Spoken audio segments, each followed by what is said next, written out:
Everyone, ದೇಸಿ ಅಡುಗೆ ಮನೆ ಚಾನೆಲ್ಗೆ ತಮ್ಮೆಲ್ಲರಿಗೂ ಸ್ವಾಗತ. ಇವತ್ತಿನ ರೆಸಿಪಿಯಲ್ಲಿ ನಾನು ವೆಜ್ ಮೊಮೋಸ್ ರೆಸಿಪಿನ ನಿಮ್ಮೊಂದಿಗೆ ಶೇರ್ ಮಾಡ್ತಾ ಇದ್ದೀನಿ. ವೆಜ್ ಮೊಮೋಸ್ನ ಯೂಶ್ವಲಿ ಮೈದಾ ಹಿಟ್ಟಲ್ಲಿ ಮಾಡ್ತಾರೆ, ಆದರೆ ನಾನು ನಿಮಗೆ ಹೆಲ್ದಿ ಆಗಿರೋಂಥ ಗೋಧಿ ಹಿಟ್ಟಲ್ಲಿ ಮಾಡಿ ತೋರಿಸ್ತಾ ಇದ್ದೀನಿ. ಸಕ್ಕತ್ತಾಗಿರುತ್ತೆ, ತುಂಬಾ ಟೇಸ್ಟಿಯಾಗಿರುತ್ತೆ. ಅದ್ರ ಜೊತೆಗೆ ಶಿಜ್ವಾನ್ ಚಟ್ನಿ ರೆಸಿಪಿ ಕೂಡ ನಾನು ನಿಮ್ಮೊಂದಿಗೆ ಶೇರ್ ಮಾಡ್ತಾ ಇದ್ದೀನಿ. ಯಾರ್ಯಾರು ನನ್ನ ಚಾನಲ್ಗೆ ಸಬ್ಸ್ಕ್ರೈಬ್ ಆಗಿಲ್ವೋ ಅವರು ಬೇಗ ಸಬ್ಸ್ಕ್ರೈಬ್ ಮಾಡ್ಕೊಳ್ಳಿ ಅಂತ ಕೇಳ್ತಾ ಈಗ ವಿಡಿಯೋ ಶುರು ಮಾಡ್ತಾ ಇದ್ದೀನಿ. ಬನ್ನಿ ನೋಡೋಣ. ಮೊದಲಿಗೆ ನಾನು 1 ಕಪ್ನಷ್ಟು ಗೋಧಿ ಹಿಟ್ಟನ್ನ ತೊಗೊಂಡಿದ್ದೀನಿ. ಅದಕ್ಕೆ ರುಚಿಗೆ ಎಷ್ಟು ಬೇಕೋ ಅಷ್ಟು ಉಪ್ಪನ್ನು ಸೇರಿಸಿ 2 ಟೇಬಲ್ ಸ್ಪೂನ್ನಷ್ಟು ಎಣ್ಣೆನ ಹಾಕ್ಕೊಂಡು ಚೆನ್ನಾಗಿ ಮಿಕ್ಸ್ ಮಾಡ್ತಾ ಇದ್ದೀನಿ. ಮಾಮೂಲಿ ನಾವು ಚಪಾತಿಗೆ ಕಲಿಸ್ತೀವಲ್ಲ ಅದೇ ರೀತಿ ಕಲಿಸ್ಕೋಬೇಕಾಗತ್ತೆ. ಎಣ್ಣೆ ಗೋಧಿ ಹಿಟ್ಟಿಗೆ ಚೆನ್ನಾಗಿ ಮಿಕ್ಸ್ ಆಗಲಿ. ನಂತರ ಎಷ್ಟು ಬೇಕೋ ಅಷ್ಟು ನೀರನ್ನು ಸ್ವಲ್ಪನೇ ಸೇರಿಸ್ಕೊಂಡು ಚೆನ್ನಾಗಿ ಮಿಕ್ಸ್ ಮಾಡ್ಕೋಬೇಕಾಗತ್ತೆ. ಮಾಮೂಲಿ ನಾವು ಚಪಾತಿ ಹಿಟ್ಟನ್ನು ಕಲಿಸ್ತೀವಲ್ಲ ಅದೇ ಹದಕ್ಕೆ ಕಲಿಸ್ಕೊಂಡ್ರೆ ಸಾಕು. ತುಂಬ ಸರ್ಕಸ್ ಏನಿಲ್ಲ, ಈಸಿಯಾಗಿ ಮಾಡ್ಕೋಬೋದಂತಹ ರೆಸಿಪಿ ಇದು. ಈಗ ನೋಡಿ, ಅದಕ್ಕೆ 1-2 ಟೇಬಲ್ ಸ್ಪೂನ್ನಷ್ಟು ಎಣ್ಣೆನ ಹಾಗೆ ಹಾಕ್ಕೊಂಡು ಚೆನ್ನಾಗಿ ಮಿಕ್ಸ್ ಮಾಡ್ಕೋತಾ ಇದ್ದೀನಿ. ಈಗ ಚೆನ್ನಾಗಿ ಕಲಿಸ್ಕೊಂಡು 10ರಿಂದ 15 ನಿಮಿಷ ಅದನ್ನು ನೆನೆಯೋಗಿ ಬಿಟ್ಬಿಡೋಣ. ಈಗ ಅದು ನೆನೆಯೋ ಟೈಮಲ್ಲಿ ನಾವು ಉಳಿದಿದ್ದ ಪ್ರಿಪ್ರೇಷನ್ನ ಮಾಡ್ಕೊಳ್ಳೋಣ. ಸ್ಟಫಿಂಗಿಗೆ ಬೇಕಾಗಿರೋದು ಕ್ಯಾಬೇಜು. ಇಲ್ಲಿ ನಾನು 1.5 ಕಪ್ನಷ್ಟು ಕ್ಯಾಬೇಜ್ನ ತೊಗೊಂಡಿದ್ದೀನಿ. ನಿಮಗೆಲ್ಲ ಗೊತ್ತಿರೋ ಹಾಗೆ ಕ್ಯಾಬೇಜಿಗೆ ಸಖತ್ತು ಪೆಸ್ಟಿಸೈಡ್ಸ್ನೆಲ್ಲ ಹೊಡೆದಿರ್ತಾರೆ.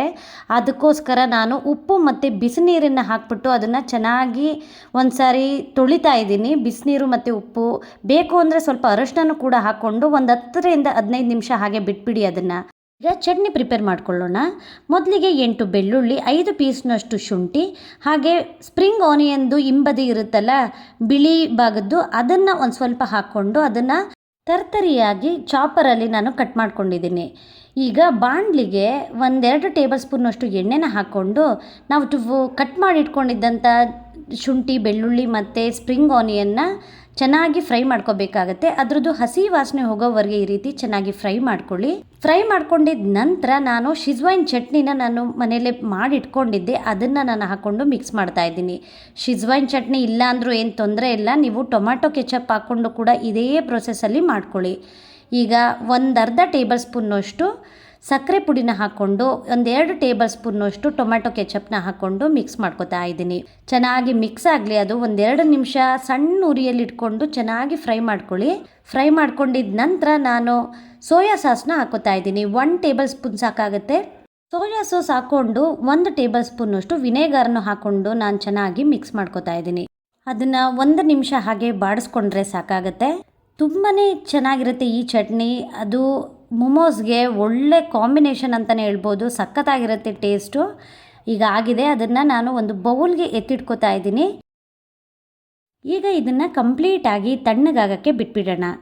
ನೆಕ್ಸ್ಟ್ ಪ್ರೋಸೆಸ್ಗೆ ಹೋಗೋಕ್ಕಿಂತ ಮುಂಚೆ ಯಾರ್ಯಾರು ನನ್ನ ಚಾನಲ್ನ ಸಬ್ಸ್ಕ್ರೈಬ್ ಆಗಿಲ್ವೋ ಅವರು ಬೇಗ ಸಬ್ಸ್ಕ್ರೈಬ್ ಮಾಡ್ಕೊಳ್ಳಿ ಅಂತ ಕೇಳ್ತಾ ಈಗ ನೆಕ್ಸ್ಟು ವಿಡಿಯೋನ ಕಂಟಿನ್ಯೂ ಮಾಡೋಣ. ಇಲ್ಲಿ ಕ್ಯಾಬೇಜನ್ನ ನಾವು ನೀರು ಮತ್ತು ಉಪ್ಪಲ್ಲಿ ನೆನೆಸಿಟ್ಟಿದ್ವಲ್ಲ, ಈಗ ನೋಡಿ ಅದನ್ನು ನಾನು ಚೆನ್ನಾಗಿ ಸ್ಕ್ವೀಸ್ ಮಾಡ್ತಾಯಿದ್ದೀನಿ. ಒಂದು ತೆಳು ಕಾಟನ್ ಬಟ್ಟೆಲಿ ನಾನು ಅದನ್ನು ಕಂಪ್ಲೀಟಾಗಿ ಹಿಂಡ್ಬಿಟ್ಟು ತೆಗಿತಾ ಇದ್ದೀನಿ ನೀರನ್ನು. ನಿಮ್ಮ ಹತ್ರ ಕಾಟನ್ ಬಟ್ಟೆ ಈ ರೀತಿ ಇಲ್ಲ ಅಂದರೆ ಸ್ಟ್ರೈನರ್ ಇದ್ದರೆ ಆ ಸ್ಟ್ರೈನರಲ್ಲೂ ಕೂಡ ನೀವು ಮಾಡ್ಕೊಬೋದು. ಈಗ ಅದನ್ನು ನಾನು ಒಂದು ಬೌಲ್ಗೆ ಹಾಕ್ಕೊಂಡು ಅದನ್ನು ಚೆನ್ನಾಗಿ ಹೊಡಿತಾ ಇದ್ದೀನಿ. ನೋಡಿ, ಉಂಡೆ ಇತ್ತಲ್ಲ, ಈಗ ಚೆನ್ನಾಗಿ ಅದಕ್ಕೆ ಕೊಡ್ಕೊಂಡು 1.5 ಕಪ್ನಷ್ಟು ನಾನು ಕ್ಯಾರೆಟ್ನ ಸಣ್ಣದಾಗಿ ಹೆಚ್ಚಿಟ್ಕೊಂಡಿದ್ದೆ, ಅದನ್ನು ಕೂಡ ಹಾಕೋತಾ ಇದ್ದೀನಿ. ಅದ್ರ ಜೊತೆಗೆ ಒಳ್ಳೆ ಕಾಂಬಿನೇಷನ್ ಕ್ಯಾಪ್ಸಿಕಮ್ನು ಕೂಡ ಒಂದನ್ನು ಸಣ್ಣದಾಗಿ ಹೆಚ್ಚಿಬಿಟ್ಟು ಅದನ್ನು ಕೂಡ ಹಾಕ್ಕೊಂಡು ಚೆನ್ನಾಗಿ ಮಿಕ್ಸ್ ಮಾಡಿಬಿಟ್ಟು ಒಂದು ಸೈಡ್ಗೆ ಎತ್ತಿಟ್ಕೋತಾ ಇದ್ದೀನಿ. ಈಗ ಒಂದು ಬಾಣಲಿಗೆ 2 ಟೇಬಲ್ ಸ್ಪೂನ್ನಷ್ಟು ಬೆಣ್ಣೆನ ಹಾಕೋತಾ ಇದ್ದೀನಿ. ಬೆಣ್ಣೆ ಹಾಕ್ಕೊಂಡು ಮಾಡಿದ್ರೆ ತುಂಬಾ ಚೆನ್ನಾಗಿರುತ್ತೆ ಈ ಒಂದು ರೆಸಿಪಿ. ಇಲ್ಲ ಅಂದರೆ ಎಣ್ಣೆ ಅಥವಾ ನಿಮ್ಮ ಹತ್ರ ತುಪ್ಪ ಇದ್ದರೆ ಅದನ್ನು ಕೂಡ ಹಾಕೊಬೋದು. ಈಗ ಶುಂಠಿ, ಬೆಳ್ಳುಳ್ಳಿ ಮತ್ತು ಹಸಿಮೆಣಸಿನ್ಕಾಯ್ದು 1 ಟೇಬಲ್ ಸ್ಪೂನ್ನಷ್ಟು ಎಲ್ಲದನ್ನು ಹಾಕ್ಕೊಂಡು ಚೆನ್ನಾಗಿ ಫ್ರೈ ಮಾಡ್ಕೋತಾ ಇದ್ದೀನಿ. ಸ್ವಲ್ಪ ಹಸಿ ವಾಸನೆ ಹೋಗಲಿ ಅಲ್ಲಿ ತನಕ ಫ್ರೈ ಮಾಡಿಕೊಂಡು ಒಂದು ಈರುಳ್ಳಿನ ಸಣ್ಣದಾಗಿ ಚಾಪರಲ್ಲಿ ಕಟ್ ಮಾಡ್ಕೊಂಡಿದ್ದೆ, ಅದನ್ನು ಕೂಡ ಹಾಕ್ಕೊಂಡು ಚೆನ್ನಾಗಿ ಫ್ರೈ ಮಾಡ್ಕೊಳ್ಳಿ. ಈರುಳ್ಳಿನ ಸ್ವಲ್ಪ ಮೆತ್ತಗಾಗೋವರೆಗೆ ಫ್ರೈ ಮಾಡ್ಕೋಬೇಕಾಗತ್ತೆ. ಎಲ್ಲದನ್ನು ಸಣ್ಣ ಉರಿಯಲ್ಲಿ ಇಟ್ಕೊಂಡು ಫ್ರೈ ಮಾಡ್ಕೊಳ್ಳಿ. ಜೋರು ಉರಿನ ಯಾವುದೇ ಅಡುಗೆಗಾಗಲಿ ಮಾಡಿದ್ರೆ ಅಡುಗೆ ಹಾಳಾಗೋಗುತ್ತೆ. ಎಲ್ಲದನ್ನು ಲೋ ಮೀಡಿಯಮ್ ಫ್ಲೇಮ್ ಅಂತ ಹೇಳ್ತೀವಲ್ಲ, ಆ ಫ್ಲೇಮ್ನಲ್ಲಿ ಇಟ್ಕೊಂಡು ನೀವು ಅಡುಗೆ ಮಾಡಿಕೊಂಡ್ರೆ ಟೇಸ್ಟು ತುಂಬ ಚೆನ್ನಾಗಿರುತ್ತೆ ಪ್ರತಿ ಅಡುಗೆದು ಕೂಡ. ಈಗ ನಾವು ಮಿಕ್ಸ್ ಮಾಡ್ಕೊಂಡಿದ್ವಲ್ಲ ಕ್ಯಾಬೇಜು, ಕ್ಯಾರೆಟು ಮತ್ತು ಕ್ಯಾಪ್ಸಿಕಮ್ ಮಿಕ್ಸ್ಚರು, ಅದನ್ನು ಹಾಕ್ಕೊಂಡು ಚೆನ್ನಾಗಿ ಮಿಕ್ಸ್ ಮಾಡ್ಕೊತಾ ಇದ್ದೀನಿ.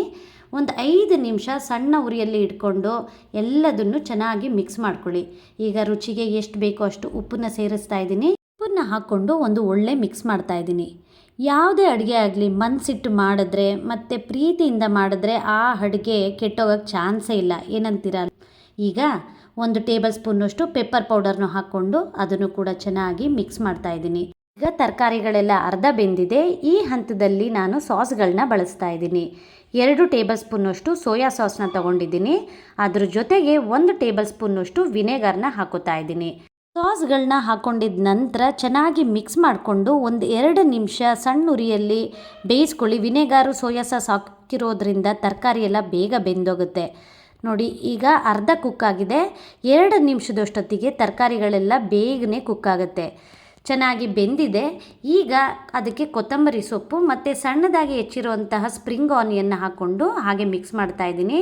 ಇದನ್ನೆಲ್ಲ ಸ್ಟವ್ನ ಆಫ್ ಮಾಡಿಬಿಟ್ಟು ನೀವು ಮಿಕ್ಸ್ ಮಾಡ್ಕೋಬೇಕಾಗತ್ತೆ. ಚೆನ್ನಾಗಿ ಮಿಕ್ಸ್ ಮಾಡ್ಕೊಂಡಿದ್ದ ನಂತರ ನಾನು ಅದನ್ನು ಒಂದು ಬೌಲ್ಗೆ ಎತ್ತಿಟ್ಕೋತಾ ಇದ್ದೀನಿ. ಇದು ಸ್ಟಫಿಂಗ್ ಪ್ರಿಪ್ರೇಷನ್ ಆಗಿದೆ ನಮ್ಮದು. ಇದನ್ನು ಕಂಪ್ಲೀಟಾಗಿ ತಣ್ಣಗಾಗೋಕ್ಕೆ ಬಿಟ್ಬಿಡಬೇಕಾಗತ್ತೆ. ಇದು ತಣ್ಣಗಾಗೋ ಹೊತ್ತಿಗೆ ನಾವು ಬೇರೆ ಪ್ರಿಪ್ರೇಷನ್ನ ಮಾಡ್ಕೊಳ್ಳೋಣ ಬನ್ನಿ. ಚಪಾತಿ ಹಿಟ್ಟನ್ನು ನಾವು ಆಗಲೇ ಕಲಸಿ 15-20 ನಿಮಿಷ ಆಗಿದೆ. ಈ ಹಂತದಲ್ಲಿ ಈ ಎಲ್ಲ ಪ್ರೊಸೆಸ್ನು ಚಟ್ನಿ ಮತ್ತು ಸ್ಟಫಿಂಗ್ ಪ್ರಿಪ್ರೇಷನ್ನ ಮಾಡಿಟ್ಕೊಂಡಿದ್ದೀವಿ. ಈಗ ನೋಡಿ, ಚಪಾತಿ ಒಂದು 15-20 ನಿಮಿಷ ಆಗಿದೆ. ಈಗ ಸಾಫ್ಟ್ ಆಗಿದೆ ಚಪಾತಿ ಹಿಟ್ಟು. ಈಗ ಇದನ್ನು ಒಂದು 3 ಭಾಗವಾಗಿ ನಾನು ಮಾಡ್ಕೋತಾ ಇದ್ದೀನಿ. ಮಾಮೂಲಿ ಚಪಾತಿ ಹಿಟ್ಟನ್ನು ಅರಿತೀವಲ್ಲ ಅದೇ ರೀತಿ ಹರ್ಕೋಬೇಕಾಗತ್ತೆ. ಆದರೆ ಸ್ವಲ್ಪ ದಪ್ಪಗೆ ಹಿಟ್ಟನ್ನು ತಗೋಬೇಕಾಗತ್ತೆ. ಯಾಕೆ ಅಂತ ನಿಮಗೆ ಗೊತ್ತಾಗುತ್ತೆ.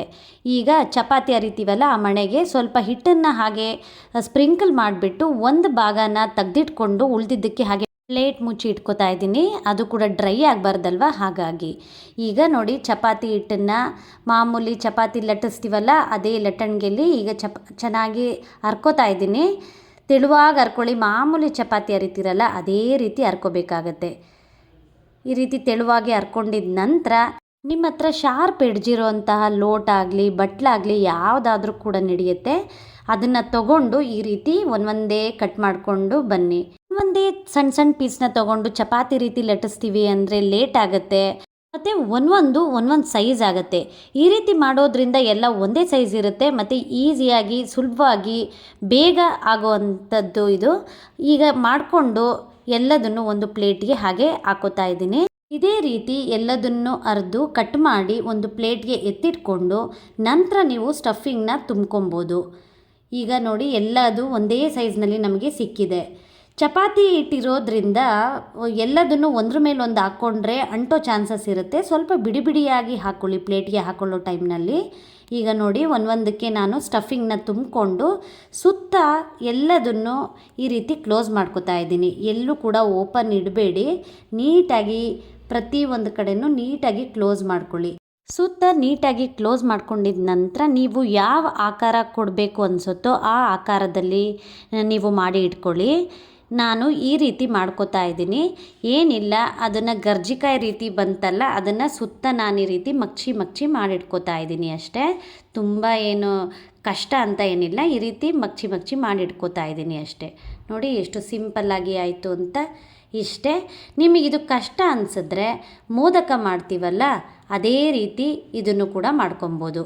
ಮೊದಲು ಸ್ಟಫಿಂಗ್ನ ಅದರೊಳಗೆ ಈ ರೀತಿ ಸುತ್ತ ಮೋದಕಕ್ಕೆ ಕ್ಲೋಸ್ ಮಾಡ್ತೀವಲ್ಲ ಅದೇ ರೀತಿ ರೌಂಡಾಗಿ ಕ್ಲೋಸ್ ಮಾಡ್ಕೊಂಡು ಬಂದರೆ ಮೋದಕ ರೀತಿಲಿ ಬಂದೋಗುತ್ತೆ. ನೋಡ್ತಾ ಇದ್ದೀರಲ್ಲ, ಇಷ್ಟೇ ಸಿಂಪಲ್ಲಾಗಿ ಮೋದಕ ಟೈಪು ಆಗೋಯಿತು. ನಾನು ಇಲ್ಲಿ 2 ರೀತಿಲಿ ನಾನು ಶೇಪ್ನ ತೋರಿಸಿದ್ದೀನಿ. ನಿಮಗೆ ಯಾವುದು ಬೇಕು ಅನಿಸುತ್ತೋ ಆ ಶೇಪಲ್ಲಿ ನೀವು ಮಾಡಿ ಇಟ್ಕೊಳ್ಳಿ. ಈಗ ನಾನು ಇಡ್ಲಿ ಮೋಲ್ಡ್ಗೆ ಸ್ವಲ್ಪನೇ ಎಣ್ಣೆನ ಹಾಕ್ಕೊಂಡು ಅದಕ್ಕೆ ಈ ರೀತಿ ಸರ್ವ್ಕೋತಾ ಇದ್ದೀನಿ. ನಿಮ್ಮ ಹತ್ರ ಸ್ಟೀಮರ್ ಇದ್ದರೆ ಸ್ಟೀಮರ್ ಪ್ಲೇಟಿಗೆ ಎಣ್ಣೆನ ಹಾಕ್ಕೊಂಡು ಅದಕ್ಕೂ ಕೂಡ ನೀಟಾಗಿ ಸರ್ವ್ ಇಟ್ಕೊಳ್ಳಿ. ಈಗ ಒಂದೇ ಪ್ರಿಪೇರ್ ಮಾಡಿರೋಂಥ ಮೋಮೋಸ್ನ ಇಟ್ಕೋತಾ ಇದ್ದೀನಿ. ಮೊದಲೇ ನಾನು ಇಡ್ಲಿ ಪಾತ್ರೆಗೆ ನೀರನ್ನ ಹಾಕಿ ಅದನ್ನು ಕಾಯೋಕ್ಕೆ ಇಟ್ಟಿದ್ದೆ. ಈಗ ಮೋಲ್ಡ್ನ ಅದರೊಳಗೆ ಇಟ್ಬಿಟ್ಟು ಒಂದು 15 ನಿಮಿಷನಾದರೂ ಸ್ಟೀಮ್ನಲ್ಲಿ ಬೇಯಿಸ್ಕೋಬೇಕಾಗತ್ತೆ. ನೋಡಿ, ಚೆನ್ನಾಗಿ ಬೆಂದಿದೆ. ಈಗ 15 ನಿಮಿಷ ಆಗಿದೆ, ಚೆನ್ನಾಗಿ ಬೆಂದಿದೆ. ಈಗ ನಾನು ತೆಗಿತಾ ಇದ್ದೀನಿ. ನೋಡಿ ಎಷ್ಟು ಚೆನ್ನಾಗಾಗಿದೆ ಅಂತ. ಮೋಲ್ಡ್ಗೆ ಮೋಮೋಸ್ನ ಇಡೋ ಟೈಮ್ನಲ್ಲಿ ನೀವು ಒಂದೊಂದೇ ಹಾಕಿಟ್ಕೊಳ್ಳಿ. 2-3 ಹಾಕಿಟ್ಕೊಂಡ್ರೆ ಅಂಟೋ ಚಾನ್ಸಸ್ ಇರುತ್ತೆ. ಈಗ ರುಚಿಯಾಗಿರುವಂತಹ ಚಟ್ನಿ ಕೂಡ ರೆಡಿಯಾಗಿದೆ ಮತ್ತು ಮೋಮೋಸ್ ಕೂಡ ರೆಡಿಯಾಗಿದೆ. ಈಗ ತಿನ್ನೋದಷ್ಟೇ ಬಾಕಿ ಇರೋದು. ಸಖತ್ತಾಗಿದೆ ಅಲ್ವಾ ಈ ಒಂದು ರೆಸಿಪಿ. ಸಿಂಪಲ್ ಆಗಿರುವಂತಹ ಈ ರೆಸಿಪಿ ನಿಮ್ಮೆಲ್ಲರಿಗೂ ಇಷ್ಟ ಆಗಿದ್ದರೆ ನನ್ನ ಚಾನಲ್ಗೆ ಸಬ್ಸ್ಕ್ರೈಬ್ ಆಗೋದನ್ನು ಮರಿಬೇಡಿ. ಹಾಗೆ ಲೈಕ್ ಮಾಡಿ, ಶೇರ್ ಮಾಡಿ. ನೆಕ್ಸ್ಟ್ ರೆಸಿಪಿಯೊಂದಿಗೆ ನಿಮ್ಮನ್ನು ಭೇಟಿ ಆಗ್ತೀನಿ. ಅಲ್ಲಿವರೆಗೂ ಥ್ಯಾಂಕ್ ಯು.